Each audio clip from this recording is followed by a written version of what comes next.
Miss ചെയ്യുന്ന വെച്ചാൽ നമ്മള് കുടുംബത്തെ പോലെ 100 ദിവസം താമസിക്കുന്ന ആൾക്കാരാണ്. ഞാൻ ഒരിക്കലും അവരാരെയും കുറിച്ച് കുറ്റം പറഞ്ഞിട്ടില്ല. എനിക്കറിയാം അവര് പറയുന്നത്. കാരണം എല്ലാവരും വിൻ ചെയ്യാൻ കയറിയ ആൾക്കാരാണ്. ആ വിൻ ചെയ്യാൻ പറ്റാത്തതിന്റെ ഒരു ഇത് എല്ലാവർക്കും ഉണ്ട്. അപ്പൊ ഞാനായാലും പുറത്തിറങ്ങിയ അങ്ങനെ പറയും, വിൻ ചെയ്തല്ലെങ്കിൽ നമ്മൾ പറയും. അപ്പൊ അവരെ എന്ത് വിൻ ചെയ്താൽ, എന്ത് വഴക്ക് പറഞ്ഞാലും, എന്ത് എന്നെ കുറിച്ച് പറഞ്ഞാലും നിങ്ങൾ ആലോചിച്ചാൽ മതി, കപ്പ എന്റെ വീട്ടിലിരിക്കണേ, കാശ് എന്റെ ഇരിക്കണേ. അപ്പൊ അത് മതി. ഇനിയിപ്പോ അവർക്ക് വേറെ എന്തെങ്കിലും അവാർഡ് കൊടുക്കണമെങ്കിൽ കൊടുത്തോ, അത് കുഴപ്പമില്ല. എനിക്ക് അത് വിഷയമില്ലാത്ത കാര്യ. ഈ പുറത്തെ ബിഗ് ബോസ് പരിപാടികളൊക്കെ നോക്കുകയാണെങ്കിൽ കുറച്ചുകൂടി കോമ്പറ്റേറ്റീവ് ലെവലിലാണ്. അപ്പൊ ഇനി ബിഗ് ബോസ് വരുന്ന കുറച്ചുകൂടി ഗെയിംസ് കുറച്ചുകൂടി കോമ്പറ്റേറ്റീവ് ലെവലിലേക്ക് പോകുന്നുണ്ട്. മനസ്സിലായി. അത് ബിഗ് ബോസ് പുറത്തെ ഗെയിംസ് ഒക്കെ ഉണ്ടല്ലോ, ബിഗ് ബോസിന്റെ ഉള്ളിലുള്ള ഗെയിംസ് ഒക്കെ ഉണ്ടല്ലോ, കുറച്ചുകൂടി കോമ്പറ്റേറ്റീവ് ലെവലാണ്.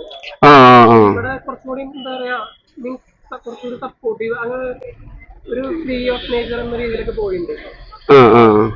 ഇനി വരുന്ന ഗെയിംസ് കുറച്ചുകൂടി കോമ്പറ്റേറ്റീവ് ലെവലിൽ, അതായത് ഓരോ വർഷം വന്നതിന് അത് നല്ല ഒരു ടൈറ്റ് കോമ്പറ്റീഷൻ പോയാ നമ്മൾ നടക്കാറ്. ശരിക്കും പറഞ്ഞാൽ ഒരു ജീവൻ പണയം വെച്ചിട്ടാണ് ബിഗ് ബോസിൽ പോകേണ്ടത്, സത്യം പറയാം. കാരണം നമുക്ക് എന്ത് സംഭവിക്കാം അവിടെ, എന്തും ലൈഫില്. അപ്പൊ പിന്നീട് നിങ്ങൾ ചിന്തിക്കേണ്ട കാര്യം എന്ന് വെച്ചാൽ, ഒരിക്കലും നമ്മൾ എത്ര വർഷങ്ങളിൽ പോലും ആക്ടിംഗ് ലെവലിലേക്ക് മാറിയാൽ പോലും നല്ല ആക്ടർ ആവണം, നല്ല സെലിബ്രിറ്റി ആവണമെങ്കിലോ ഒരുപാട് സമയം എടുക്കും. ഇതൊരു 3 മാസം കൊണ്ട് നിങ്ങൾ സെലിബ്രിറ്റി ആവാണ്. അത് നിങ്ങൾ ആലോചിക്കുക. നിങ്ങൾക്ക് ചാൻസ് തരുന്ന അവസരം തന്നെ ആൾക്കാരോട് നിങ്ങൾ അങ്ങനെ ചിന്തിക്കുക. പുതിയതായിട്ട് വരുന്ന കണ്ടസ്റ്റൻസിനോട് എന്താ പറയാനുള്ളത്, അല്ലെങ്കിൽ ടിപ്സ് അങ്ങനെ കൊടുക്കാനുള്ളത്? പുതിയതായിട്ട് വരുന്ന ആൾക്കാരോട് എനിക്ക് പറയാനുള്ളത്, നിങ്ങൾ ലൈവായിരുന്നു കാണേണ്ടിരുന്നത്. കാരണം പറഞ്ഞാൽ നിങ്ങൾ മനസ്സിലാക്കുമെന്ന് എനിക്കറിയില്ല. ഒരു 3 വർഷം ലൈവ് ഉണ്ടായി പിന്നെയാണ് ഞാൻ ബിഗ് ബോസിൽ കയറിയത്.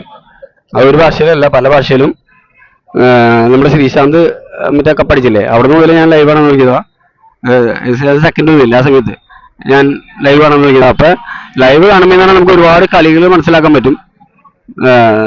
അപ്പൊ മാക്സിമം ലൈവ് കാണാം. പിന്നെ താല്പര്യമുള്ളവർ വിളിച്ചാൽ ഞാൻ ട്യൂഷൻ ക്ലാസ് തന്നെ തുടങ്ങിത്തരാം. കാരണം നിങ്ങൾ അതെ സീസൺ 6 വിന്നർ എന്ന രീതിയിൽ നിങ്ങൾ സീസൺ 6, 7 വിന്നർ ആക്കാൻ ചിലപ്പോൾ എന്നെ കൊണ്ട് കഴിയും. കാരണം ഞാൻ കളിച്ച കളികളെന്നൊക്കെ പറഞ്ഞാൽ അത് വേറെ ലെവലാണ്, നിങ്ങൾക്ക് എല്ലാവർക്കും അറിയാം. കുറച്ചൊക്കെ ഓണസ്റ്റ് ആവാം, പിന്നെ കള്ളത്തരം കാണിച്ചതോടെ തിരിച്ച് കള്ളത്തരം കാണിക്കാനും പഠിക്കാം.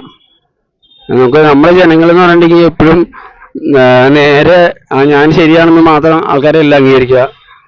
എന്ത് കള്ളത്തരം ചെയ്താലും, എന്ത് കട്ടുന്നാലും, എന്ത് ചെയ്താലും അംഗീകരിക്കുന്ന ആൾക്കാരെ അവർ അംഗീകരിക്കും. അതിന് ഉദാഹരണം ഞാൻ